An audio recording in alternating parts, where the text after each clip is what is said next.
first off, let's start off by taking some of your live questions. You can send us using a hashtag XOMAR. This is from W. Remy. What is the best remedy for cut blocking? What do you do? You cannot be as aggressive as you usually do, and defensive players say you have to keep your hands up. There's a practice thing that they do where they roll medicine balls at the linebackers, and they have to stop the medicine balls and then continue to pursue the play. The problem with cut blocking is as a defensive player, it's hard to get out of your mind that an offensive player is shooting for your knees. And the worst thing that you can have as a defensive player is somebody shooting at your knees because of a knee injury. And be timid and all that. Yeah. Joseph asks us, yes, Zachary Vigil was horrible, but who has the most upside at middle linebacker? None of them. None of them. Jelani Jenkins. Okay. None of them. There you go. I don't even think Jelani played that great. He had 11 tackles, but the tight ends ate all game long.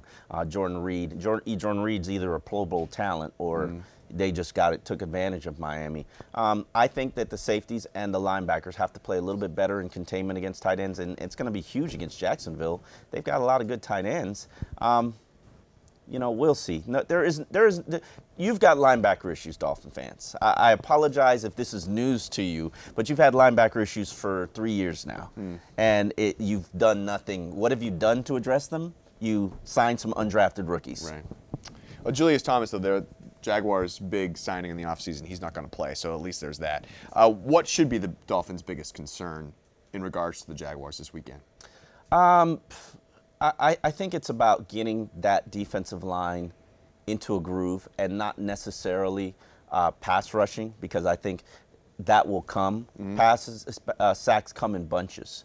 I think pressures are far more important than sacks. They force you into bad mistakes like that Brent Grimes interception where Ndamukong Suh's in the face of Kirk Cousins. He's rolling out and he's like, oh, let me pass it, and Brent Grimes just standing right there. And great play by Brent Grimes. But pass rushing pressures, you're also got to stop the run. Yeldon from Alabama, he didn't really tear it up in the season opener, but he had a pretty decent game. And if you remember last year against the Jaguars, they were effective against running against Miami. That is the right approach to take against the Dolphins, run the damn ball, own the time of possession. So I think it's really on this defensive line to suffocate Jacksonville's running game. We didn't really see a lot of improvement in Blake Bortles in week one from last year, and I thought he was the worst quarterback the Dolphins faced all year long last year. So probably, maybe, yes, he was. Right? He was, right? Probably, yes. Okay. Time to play true or false. All right, my favorite Let's game. get some true or false. So let's try to do this as quick as we possibly can. All right. Let's start with @JosephC. True or false? We will see a better run defense against the Jaguars. Yes, true. I think Ndamukong Suh was embarrassed. 2 tackles, washed away some plays, doubled, move out of his gap. That's not Ndamukong Suh. That's not a $114 million defensive player. So I say true. And Alfred Morris is not a great running back, but I think he's still better than what Yeldon and what they're By the way, Alfred Morris is a free agent next year, Dolphin fans. Keep that in mind. Bring an FAU player home. He's that power back that I think that this offense needs. When you've got a power grinder, it complements very well with Ryan Tannehill. Unfortunately, the Dolphins don't believe in that. Still don't have one. Yeah, they still don't have one. @Grumpy Old Coach. True or false? The art of tackling. That is a great The Grumpy Old Coach. Grumpy Old Coach, yes. True or false? The art of tackling is a dying art. There were too many missed tackles given too many extra yards. Absolutely. When do they practice when do they tackle practicing? When do they tackle? In practice, they never do. When do they practice tackling? Never. They never do. The scrimmage is the only time I've ever seen them practice tackling.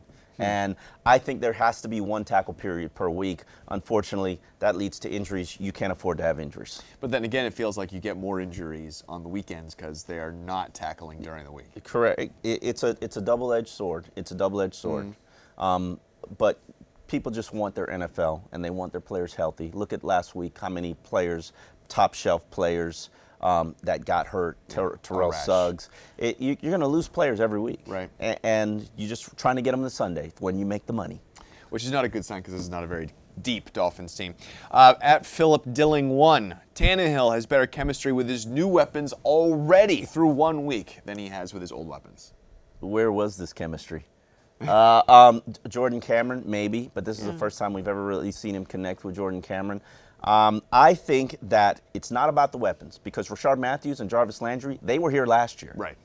Maybe he has better chemistry with weapons that were here last year, but right now, Greg Jennings, Kenny Kenny Stills, Devontae nowhere. Parker, they haven't shown you that they're better than Brian Hartline and Mike Wallace. And no offense to any of them. Charles Clay, Jordan Cameron, that's a wash. That's, Yeah. you know, even money right there. To me, Ryan Tannehill has to prove on his accuracy. There are some opportunities that he had hanging his receivers out to dry. That could have been really ugly. There was one pass to Jarvis Landry where, I mean, he caught that ball, but he was just laid out. Right. And Ryan Tannehill has to do a better job of ball placement. It's not about the weapons. It's not about the weapons. It's not about the weapons. It was never about the weapons. It's the man hold the weapon. Or It's a man who fires the fires weapons. the weapons. That's what it is. Okay. At Angel Vasquez 13. True or false? Matt Darr kicked well on Sunday. Not just Matt Darr. I think Darr was great. Andrew Franks, consistent. The one issue that I had, or concern that I had about these rookie kickers and punters, is that they would struggle with their consistency. Game one, so far, 2 thumbs up. Okay. 2 thumbs up, gentlemen. It's just one game. Hey, you're cheaper and you're consistent. We like you. At James Andretti, true or false? Lamar Miller's performances are nearly as key to the Finns' success as Ryan Tannehill's. No, that's a false. It has some root in truth to it. As I say consistently, I think the Dolphins are a 10-11 win team if they have a 2,000-yard rushing attack. Problem is, they have no belief or conviction to stay with the run. Just none. They don't even have a desire. Joe Philbin doesn't even pretend. Okay, prediction time. All right. What do you think is going to happen? We were all right? Did everyone here at the Sun-Sentinel pick the Dolphins to win the first game? Yes, I absolutely. Think so, right? Yes, Okay. and I'm pretty sure and convinced that they will pick the Dolphins to beat the Jaguars. Jaguars are not a very good team. No. They've got quality on defense, but who's their veteran on offense? They're so young and inexperienced and green on offense, and if they're missing Julius Thomas, what do they have to offer What are you? they? Not a lot. Dolphins offensively have to score at least 17 points. I think it's going to be a 20-13 Dolphins victory. I think the Redskins are a better overall team than the Jaguars, and I think the Dolphins are going to come out and play better than they did last week. Definitely. So what does that mean? I've got 27-7. You got the Dolphins scoring 27 points. Cruising. Not a problem. They're finding. I think they're going to run the ball better. 27 points. 20. The defense must be scoring 17 of those Maybe 27. They do. You know, whatever. They're going to get it to 27 points. They're going to win this game by 20 points. Interesting. All right. We've got plenty of good material on the Sun-Sentinel.com. We've got first and 10s starting up, right? Omar? We did first and 10 with Bryce McCain and Jameel Thomas, and then later this week we're going to unleash a first and 10 with your first round pick, Devontae Parker. Fantastic. I'm sorry we didn't get to all your questions, but if you send them to us, a hashtag XOmar, we'll try to get to them on Twitter. Thanks for joining us. We'll see you next week. 12:30. Or maybe a little bit later.